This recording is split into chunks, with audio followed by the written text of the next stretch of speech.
Hello everyone, स्वागत है आप सभी का जोनियंस केमिस्ट्री क्लासेस में। चलिए तो आज हम अपना थर्मोडायनामिक्स जो हमारा यूनिट चल रही है उसी को स्टार्ट करेंगे। और थर्मोडायनामिक्स में पिछले लेक्चर में लेक्चर नंबर फर्स्ट में हमने उसका इंट्रोडक्शन पार्ट पढ़ लिया था।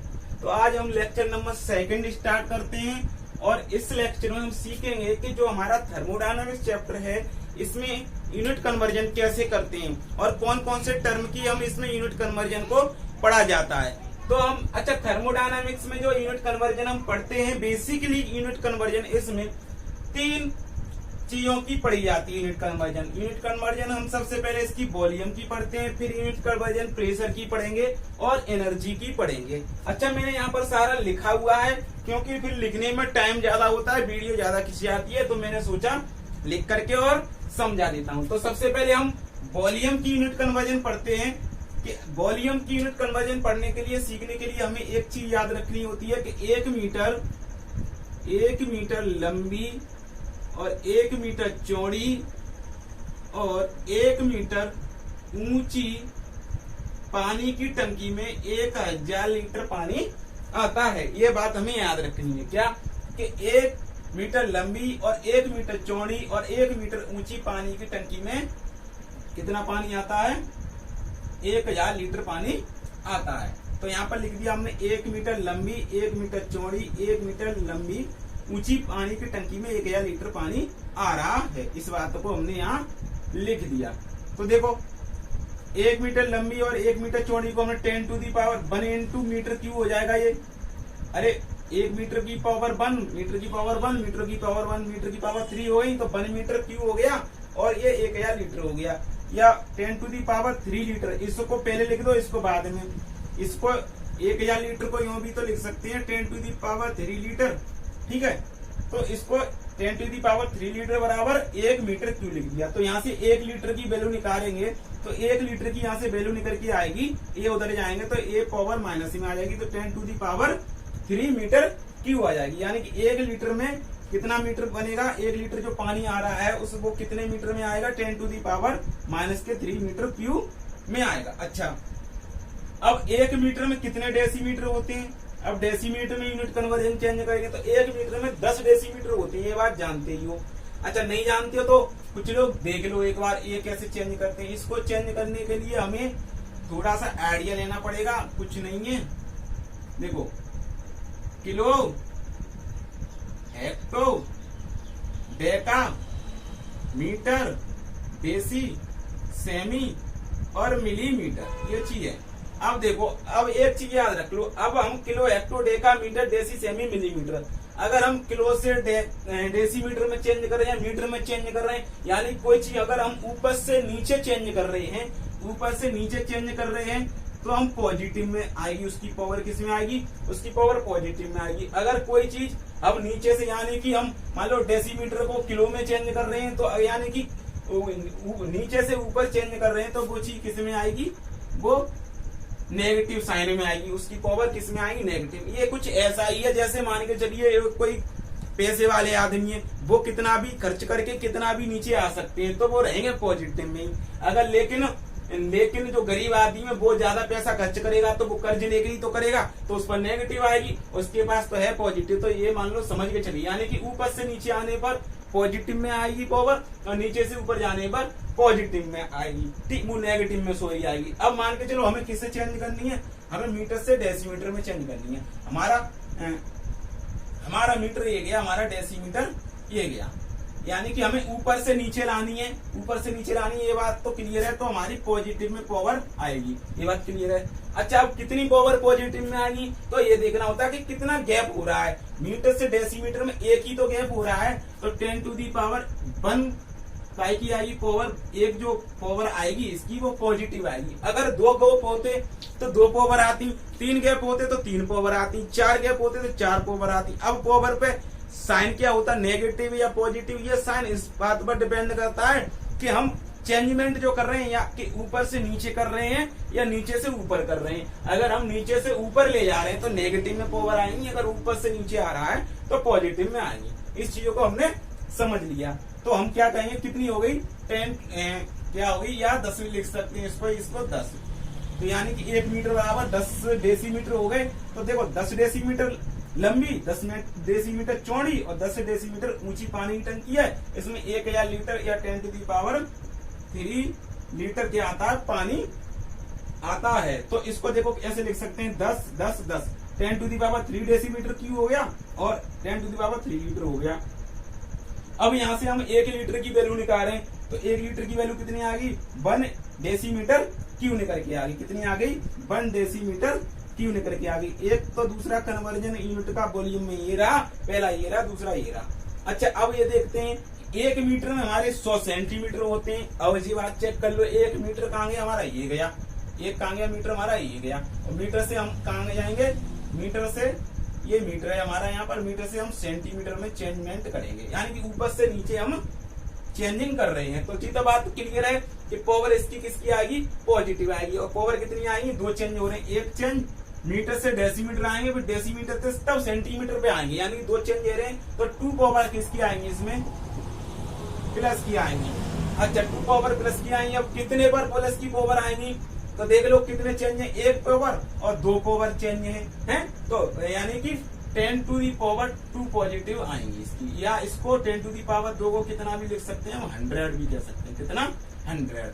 तो 1 मीटर में कितने सेंटीमीटर हो गए हमारे, 100 सेंटीमीटर हो गए। ये बात आप नोट कर लो, ठीक है। अब देखो इसको मैं मिटा देता हूं, ये चीज सब जानते हैं, फिर भी थोड़ा सा मैंने आइडिया आप लोगों को दे दिया। हाँ, तो 100 सेंटीमीटर लंबी, 100 सेंटीमीटर ऊंची और 100 सेंटीमीटर चौड़ी पानी की टंकी में कितना पानी आएगा, 1000 लीटर या 10⁻, कितना लीटर पानी आएगा। तो इसको देखो 100 को 10⁻6 सेंटीमीटर क्यूब कर सकते हैं, और इधर 10⁻³ लीटर है। तो 1 लीटर की वैल्यू निकालेंगे, तो 1 लीटर की वैल्यू यहाँ से निकाल, अच्छा यहाँ पर क्या होगा, इसकी पावर से ये पावर कट गई, ठीक है। तो 1 लीटर बराबर डायरेक्ट 1 डेसीमीटर क्यूब आ गया।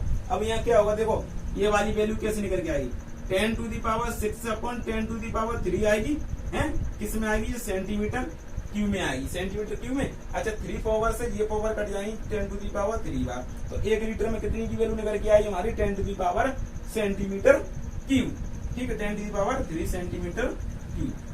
तो हम वॉल्यूम में हमने क्या क्या चेंज पढ़ा कि वॉल्यूम में क्या क्या चेंज हो सकते हैं। तो 1 लीटर में ध्यान देना, इस बात को नोट कर लो, केवल मेन बात यही है याद करने के लायक, ठीक है। ये तो मैंने आपको निकाल के दिखाया, 1 लीटर में 10⁻³ मीटर क्यूब होते हैं, ये बात नोट कर लो। 1 लीटर में 10⁻³ मीटर क्यूब होते हैं, और 1 ही लीटर में 1 डेसीमीटर क्यूब होता है। 1 लीटर में 1 डेसीमीटर क्यूब के बराबर होता है, और 1 लीटर 10⁻³ सेंटीमीटर क्यूब के बराबर होता है। ये हमने 3 तरीका से वॉल्यूम का यूनिट कन्वर्जन पढ़ा। 1 लीटर बराबर 10⁻³ मीटर क्यूब, 1 लीटर बराबर 1 डेसीमीटर क्यूब, 1 लीटर बराबर 10⁻³ डेसीमीटर 3 सेंटीमीटर क्यूब, ठीक है। ये हमारा वॉल्यूम का यूनिट कन्वर्जन रहा, ये हमने अच्छी तरह से सीख लिया। अच्छा अब हम प्रेशर का यूनिट कन्वर्जन पढ़ेंगे। अच्छा प्रेशर का यूनिट कन्वर्जन कैसे पढ़ेंगे, देखो तो प्रेशर का फॉर्मूला क्या होता है, P बराबर FA होता है, सब जानते हैं, फिजिक्स में पढ़ाता है, या F बराबर PA पढ़ाता है ना फिजिक्स में, बर्नौली में पढ़ी थी, वहां पर P बराबर H रो G पढ़ा था, वहां से H की वैल्यू लगाते थे और रो की वैल्यू लगा करके और G की वैल्यू लगा करके तब निकलती थी वो कुछ वैल्यू, वो वहां से P प्रेशर भी हमने पढ़ा था, ठीक है। तो P बराबर F/A होता है, तो F की वैल्यू क्या, F किसका यूनिट होती है, न्यूटन की, और A की यूनिट क्या होगी, मीटर स्क्वायर होगी। भाई एरिया है, तो अरे एरिया क्षेत्रफल क्या होता है, एरिया बराबर क्या होता है, लंबाई गुणा चौड़ाई, ठीक है। तो लंबाई की क्या है, मान लो यूनिट मीटर हो गई, और इसकी भी मीटर हो गई, तो क्या हो गई, ये मीटर स्क्वायर हो गई, ठीक है। और फोर्स की तो यूनिट न्यूटन होती है, तो इसकी क्या आएगी, न्यूटन पर मीटर स्क्वायर। और इस न्यूटन पर मीटर स्क्वायर को ही हम पास्कल भी कहते हैं, क्या कहते हैं, पास्कल भी, इसका दूसरा नाम पास्कल भी है। अच्छा हम जानते हैं ये अच्छी वैल्यू हमें याद करनी होगी भैया, कि एक एटीएम में 101325 कितना, 101325 न्यूटन पर मीटर स्क्वायर होता है, ये वैल्यू याद कर लेना। एक एटीएम में 101325 क्या होता है, न्यूटन मीटर स्क्वायर होता है। अब या इसको ही न्यूटन मीटर स्क्वायर को हम पास्कल कहते हैं, तो ये भी तो कह सकते हैं एक एटीएम में 101325 पास्कल होता है, या एक एटीएम में 101325 न्यूटन पर मीटर स्क्वायर होता है। अच्छा, अब इस पास्कल को हम किलो पास्कल में चेंज करेंगे तो कितना मल्टीप्लाई, बात वही आई, देखो अभी वाली, kilo, kilo, hecto, deca, metre, deci, centi, millimetre. ठीक है, तो देखो हम किस में चेंज कर रहे हैं, हम किलो में चेंज कर रहे हैं, किलो में चेंज कर रहे हैं, किलो में किसको मीटर को, तो मीटर का kilo, hecto, deca, metre, metre को किलो में हम चेंज कर रहे हैं, यानी कि नीचे से ऊपर जा रहे हैं तो नेगेटिव साइन आएगा, सॉरी क्या आएगा हमारा, नेगेटिव साइन आएगा। और कितने बीच का आ गया 12, देखो 1 का, 2 का, 3 का, तो कितना गया 12, 3 का, तो 10 to the power -3 negative sign आएगा, कितनी पावर -3 नेगेटिव आएंगे। तो यहाँ पर कितना हो गया, अगर हम इसको किलो पास्कल में चेंज करेंगे तो इसमें कितने का मल्टीप्लाई करना पड़ेगा, 10 टू दी पावर -3 का। तो हमने 10 टू दी पावर -3 का मल्टीप्लाई कर दिया। ठीक है, इस चीज को नोट कर लेना, ठीक है, अच्छी तरह से। तो ये किलो पास्कल हो गया, 10 टू दी पावर 3 पास्कल को हमने इसमें चेंज कर दिया, 10 टू दी पावर 3 का कर दिया। अच्छा, अब देखो, अब इसी को हम यूं तो लिख सकते हैं, इस 10 टू दी पावर -3 है तो इसमें हम अपना दशमलव पॉइंट लगा सकते हैं, 3 अंक बाद, तो देखो 1 अंक, 2 अंक, 3, यानी कि इस बन के बाद एक दशमलव लग जाएगा, तो भी इसे किलो पास्कल कहेंगे हम।